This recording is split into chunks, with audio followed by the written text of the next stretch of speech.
Ancaman era digital. Waduh. Ya, kalau saya sih lebih senang nostalgia aja dulu nih. Barangkali ada yang umurnya sama dengan saya nih ya, yang lahir tahun generasi X ya. Baik. Jadi ya, ini kan ada perkembangan zaman yang luar biasa ya.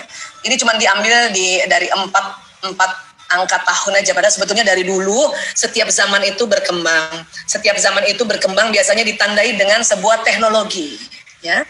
Dan setiap zaman juga kalau ada teknologi baru itu jadi sebuah ancaman juga. Ya, ancaman kah atau tantangan? Ya, ini dia ya. Kita flashback dulu, kita ke belakang, tahun-tahun ke belakang. Apa itu? Ya, saya senang sekali cerita tentang sesuatu itu berdasarkan sejarah ya. Ya, ini.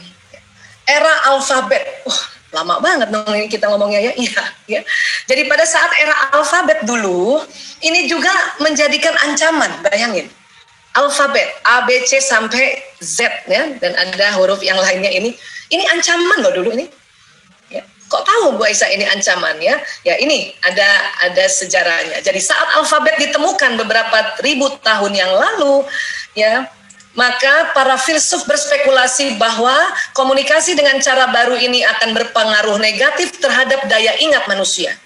Ini kata orang ya pada saat alfabet ABC ditemukan. Generasi tuanya berspekulasi ini. Ya. Manusia beralih dari budaya lisan ke tulisan. Jadi dulu ini ancaman. Alfabet ini ancaman loh. Dulu ya, dulu. Bahkan ya kalau kita pernah belajar tentang Plato dalam Phaedrusnya abad keempat sebelum Masehi, Plato itu marah sama orang yang menemukan huruf ini.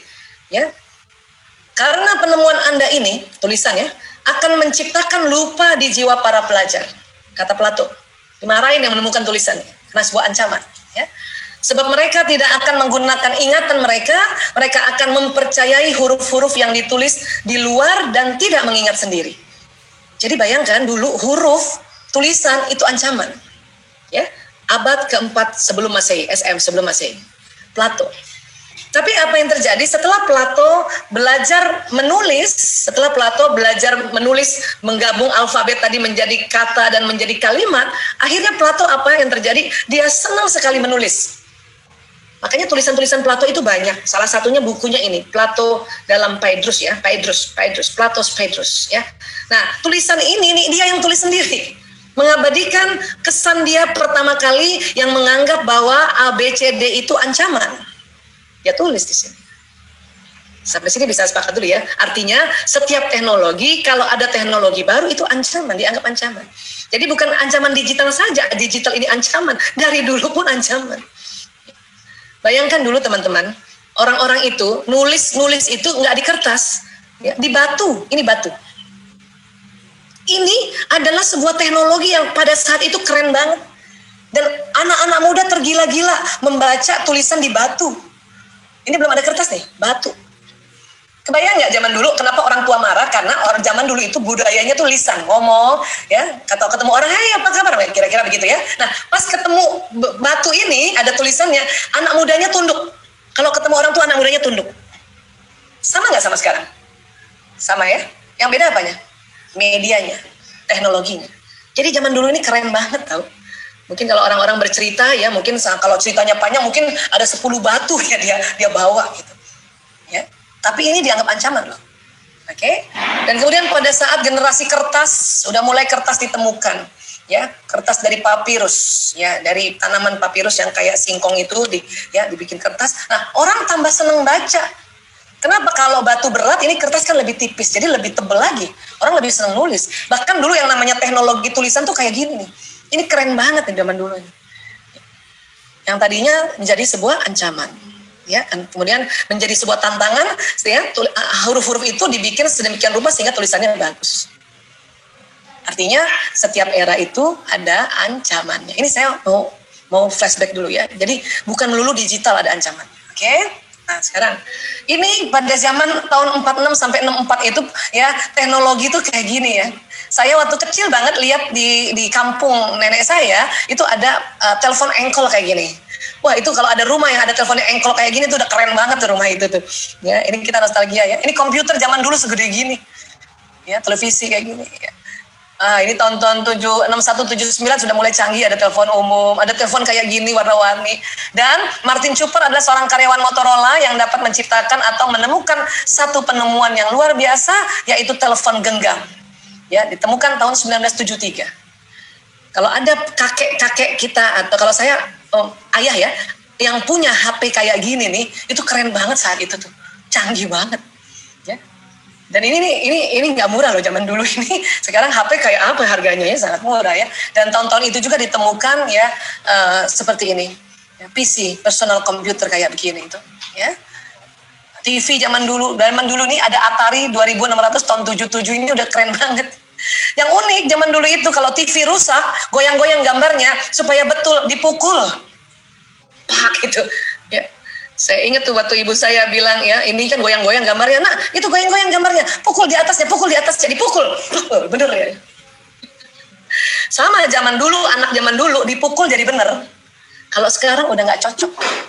Mana boleh televisi, laptop, atau komputer yang zaman sekarang kita pukul, malah hancur. Ya? Makanya ya generasinya juga, anak-anaknya yang lahir di era sekarang itu nggak boleh lagi dipukul, nggak cocok. Ya, nah, kemudian kita nostalgia lagi. Nah, ini zaman saya kecil nih, ya seneng banget main congklak, main bekel, main karambol. Aduh, keren banget waktu itu. Monopoli, catur sampai sekarang masih ada ya. Ini ya, non digital, ya ini menyenangkan sekali. Ya. Banyak ibu-ibu suka tanya, gimana Bu Esa supaya anak-anak nggak main gadget terus? Saya tanya sama ibu, Bu, di rumah ada mainan apa selain gadget? Aduh nggak ada Bu Esta. Saya tanya satu kali lagi, ada congklak nggak? Nggak ada. Ada bekel? Nggak ada. Karambol? Apalagi Bu Esta? Ya udah kalau gitu catur, nggak ada. Monopoli nggak ada. Loh, gimana mau bisa kita mengalihkan anak-anak main gadgetnya ya kalau tidak menyiapkan permainan-permainan non gadgetal? Tapi dia seneng main layangan. Syukur kalau memang begitu. Tapi tidak semua tempat bisa main layangan. Di Jakarta mau di mana main layangan? Ya. Kadang-kadang di atas rumah gitu. Oke. Karena di kota besar itu lahan makin kecil, itulah tempat bermain mereka anak-anak ini untuk lari-lari, loncat-loncat makin sedikit. Ya, itulah makanya dia menikmati banget gadget ini. Karena gadget itu cuma segini bentuknya. Ya, posisinya cuma duduk itu segitu doang. Makanya mereka merasa ini cocok di zaman saya. Tapi buat saya, tetap kita perkenalkan permainan non-gadgetal ini. Ya. Zaman dulu nih kalau kita punya pager keren banget. Saya ingat saya waktu praktek di Rumah Sakit Sarjito di Jogja, kita pakai pager ini nih. Wih, bisa loncat lagi tidur di rumah, loncat ada pager. Ada pasien gawat, lari lagi ke rumah sakit. Ini zaman dulu. Dan nggak bisa kita tanya langsung siapa pasiennya, gimana, nggak bisa dikasih arahan, cuma dipanggil aja harus loncat. Ya. Nah inilah, dan pada zaman-zaman ini nih rasanya kalau punya komputer ini udah seneng banget, udah canggih banget. Padahal ya makin kesini makin tambah keren lagi. Ya. Terus permainan ini, game watch. Ya. Kangen pernah main game watch ini? Main banget ya. Kita nostalgia aja dulu ya. Ya, saya kecil ya, bukan kecil ya, SMP nih kalau nggak salah, SMP SMA ini permainan ini. Seru banget ya. Bahkan ada abang-abang yang nyewain kayak gini nih game watch ini. Game tali bisa. Iya, ini arcade, ada Pac-Man, ada Donkey Kong, mulailah kayak gini. Dan saat itu juga menyenangkan main gini. Ini usia masih kecil juga, masih SMP, SMA seneng aja. Tapi juga orang tua zaman segini aja nih udah dimarahin juga, sama aja. Ya, jangankan zaman di sini, saya main congklak aja, zaman bekel aja tetap udah marah orang tua itu. Artinya apa? Jadi kalau orang tua marah sama anak, mah itu udah biasa. Setiap era pun kayak gitu. Ya. Saya main congklak dimarahin. Kenapa dimarahin? Karena sampai maghrib. Main bekel dimarahin. Kenapa? Karena sampai isya. Jadi apa yang dimarahin sebetulnya oleh orang tua? Durasi waktunya. Main boleh kan? Iya boleh. Cuman durasi waktunya itu ya di era apapun pasti nih berantemnya gara-gara atau marahnya gara-gara itu. Ya. Nah zaman dulu ini saya ingat banget waktu SMP ada ekskul ngetik itu keren banget, udah gaya banget itu. Belajar ngetik 10 jari, mantep. Tapi sekarang mana ada kita pakai lagi kayak gini. Dulu aja ini sebuah ancaman loh.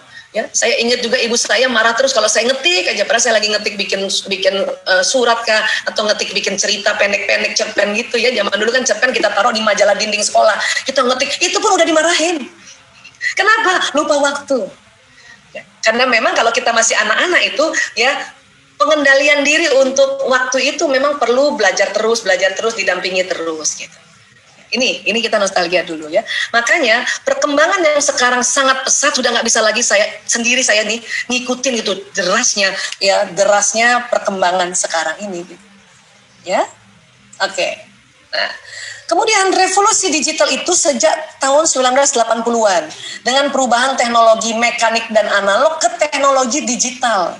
Jadi ini memang berkembang. Yang disebut era digital itu tuh tahun 80-an nih, revolusi digital. Ya. Jadi kalau yang ngerti era ini dia pasti jelasinnya asik nih ya. Kita ini aja dulu, sekitar ini dulu, nanti ada pendalaman dari Kang Ginanjar ya. Baik. Dan kemudian perkembangan teknologi ini menjadi masif atau menjadi sangat tersebar setelah penemuan personal komputer PC ya, yaitu sistem yang dirancang dan diorganisir secara otomatis untuk menerima dan menyimpan data input ya, memprosesnya dan menghasilkan output di bawah kendali instruksi elektronik yang tersimpan di memori yang dapat memanipulasi data dengan cepat dan tepat. Itu makanya jadi sangat menyebar luas karena ada ya komputer-komputer udah bisa di rumah ya. Ini dengan semua peralatan ini hanya di satu tempat mejanya ya. Bahkan nanti lagi kalau sudah mulai pakai laptop udah di mana-mana bisa mengakses data, memasukkan, memproses dan sebagainya. Itu makanya jadi sangat menyebar teknologi ini.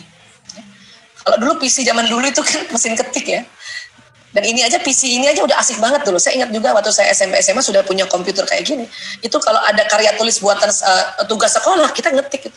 Walaupun itu masih warnanya hijau, warna itu nggak ada gambar, nggak ada lah ya. Itu aja sudah sangat menikmati gitu, sangat bermanfaat apalagi sekarang ya. Jadi teknologi digital yang semakin canggih menyebabkan terjadinya perubahan besar dunia.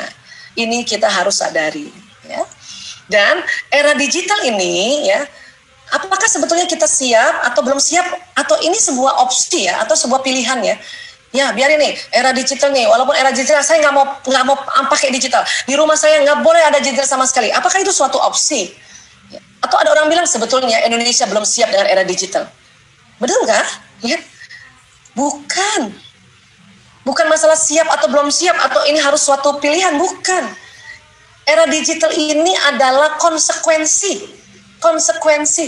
Dia akan terus berkembang walaupun kita tahan-tahan nggak mau pakai digital. Dia berkembang terus. Bagaikan kita hidup di dunia itu ada gelombang air di laut, tetap nyala dia, tetap jalan. Ini namanya konsekuensi era. Mau nggak mau kita pakai. Buktinya hari ini, sore ini ya, dengan dibantu dengan teknologi digital kita bisa jumpa, padahal ya masing-masing tadi ada yang di mana, tadi ada teman tuh ya, ada Mbak siapa tuh ya di Malang ya, Kalimatus Sa'diyah, Masya Allah. Terus ada teman-teman yang lain, saya jadi bisa ketemu Mbak Di, walaupun secara offline belum jumpa ya. Nah ini konsekuensi.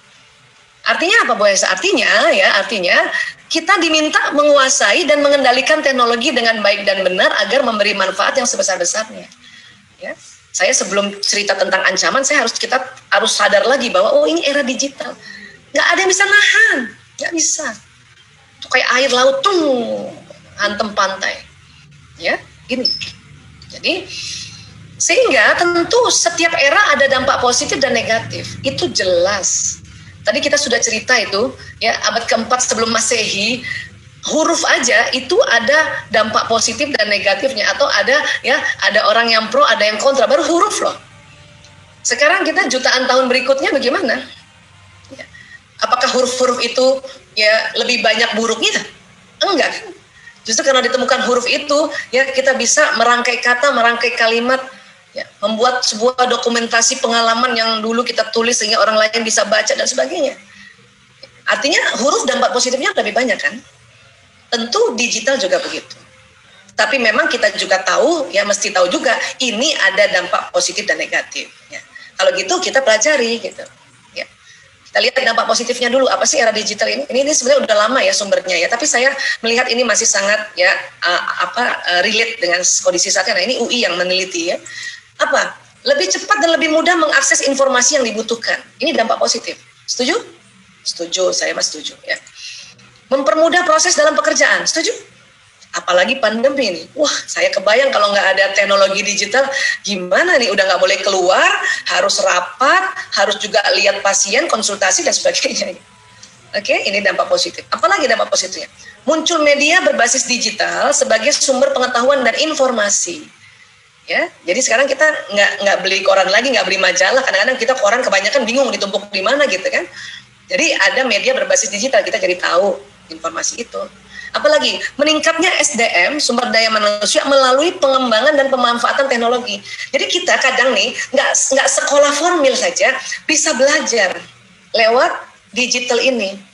Ya, jadi SDM kita, sumber daya manusia kita bisa ya meningkat. Ya, ini. Kemudian apalagi muncul berbagai sumber belajar online, perpustakaan online. Nah sekarang pas pandemi belajar online benar-benar pakai digital ini. Kalaupun sampai sulit pakai digital karena sinyal atau mungkin gadgetnya yang belum ada, mau nggak mau ya terpaksa pakai buku-buku standar atau buku-buku yang ada di rumahnya ya. Tapi itu tadi belajar online hampir seluruh dunia sekarang ini pakai digital ya. Apalagi munculnya e-business. Elektronik bisnis seperti toko online menyediakan berbagai barang kebutuhan dan mudah mendapatkan. Saya kebayang lagi pandemi gini kemudian nggak ada online kayak apa itu ya. Ya inilah dampak positifnya. Oke, banyak kan dampak positifnya. Nah sekarang dampak negatifnya, ya ini juga sudah diriset ya. Ancaman pelanggaran hak kekayaan intelektual karena akses data dan yang mudah dan menyebabkan plagiatis akan melakukan kecurangan. Ini nih, karena saking mudahnya ambil informasi, mudahnya copy paste, diambil terus tidak dikasih sumbernya. Ya, kadang-kadang bikin karya tulis, ada karya tulis orang nih kita pakai ini aja, ganti nama, itu plagiat gitu. Itu dampak negatif sebetulnya. Dampak negatif. Itulah makanya kalau bisa-bisanya kalau kita pun mengutip informasi kasih tahu dari mana itu. Ya. Kemudian apa lagi? Ancaman terjadinya pikiran pintas di mana anak-anak terbiasa berpikir pendek dan hanya mau membaca yang ringkas. Ya, teman-teman, Bapak Ibu, kita mau cari apa aja silakan searching di Google. Ya, keren banget itu. Tapi memang yang ringkas-ringkas.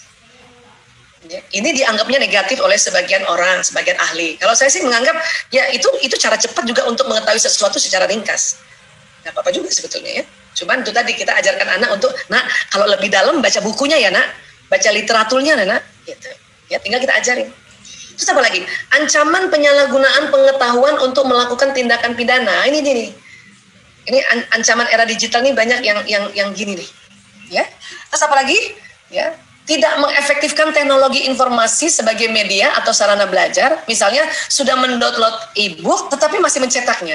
Jadi tren digital itu sebetulnya ingin paperless, artinya tolong tidak terlalu banyak pakai kertas.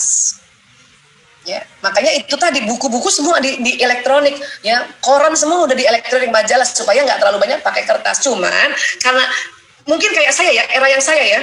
Udah kebiasaan apa-apa kertas, e-book itu nggak cukup, pasti kita print lagi ya. Padahal itu sebetulnya itu nggak efektif. Ya, ini menurut ya para ahli, terutama dari UI, mengumpulkan apa dampak negatifnya. Kalau kita lihat tadi cuma 4 ini dampak negatifnya. Tadi ya dampak positifnya itu ada sekitar 8, 2 kali daripada dampak negatif. Ya. Dan kalau kita bicara tentang ancaman era digital, itu kita akan bicara ini. Ya, apa itu Bu Aisyah? Ini ancaman era digital. Ya, kayak apa? Nah, satu, ini yang disebut ancaman pencurian identitas. Ya, ini ancaman ini lagi banyak banget ini. Ya, jadi apa yang dicuri sih? Yang dicuri apa? Kartu kredit, ya, kartu asuransi kesehatan itu nomor-nomornya gitu. Ya, ini banyak. Ini yang disebut ancaman era digital tuh ini. Ya, ini sebetulnya. Oke, terus apa lagi? Ya, apalagi bocornya informasi. Kenapa tanpa sadar kita di media sosial kita berbagi informasi data diri kita? Ada foto anak-anak, ada foto suami lengkap. Ya, saya kemarin perhatikan, iya ya kita sendiri yang bocorin informasi, sehingga kadang-kadang itu bisa diambil oleh para mafia sebetulnya. Ya, nah ini. Kemudian apa lagi? Ya. Penipuan perbankan ini sering banget. Kenapa? Karena transaksi supaya lebih mudah kan pakai kartu nih. Ya. Tapi ini banyak banget bocor ini. Hati-hati. Ya. Ini penipuan perbankan ini banyak juga orang itu mafia ya. Mungkin dia emang dia pelajari bagaimana ini seluk-beluknya untuk bisa pura-pura jadi bank atau pura-pura jadi suatu institusi sehingga bisa menipu. Ya. Ini ancaman ini. Terus apa lagi? Pelanggaran keamanan website. Jadi banyak pelaku kejahatan cyber ya untuk membobol ini. Dan kadang-kadang ya kita punya mukanya muka kita ya. IG mukanya muka kita, nama kita, di bawahnya itu ya Allah, ya nggak pernahnya jualan ayam ada di situ, ya. Jadi ada pelanggaran keamanan website ini, walaupun semua yang membuat website ini menawarkan keamanan, tetapi tetap aja bisa. Ini dibuat ancaman juga. Ya. Apalagi troll internet. Ya, ini menyebelin troll internet. Kenapa? Ada orang tuh seneng banget mengacaukan informasi data kita. Atau kita lagi seminar gini, ada yang masuk, terus kacau. Dan seneng banget loh, itu seneng banget. Ada orang kok seneng ya menebar kekacauan gitu ya. Nah ini 5 ancaman di era digital ini yang kalau kita bicara tentang ancaman era digital.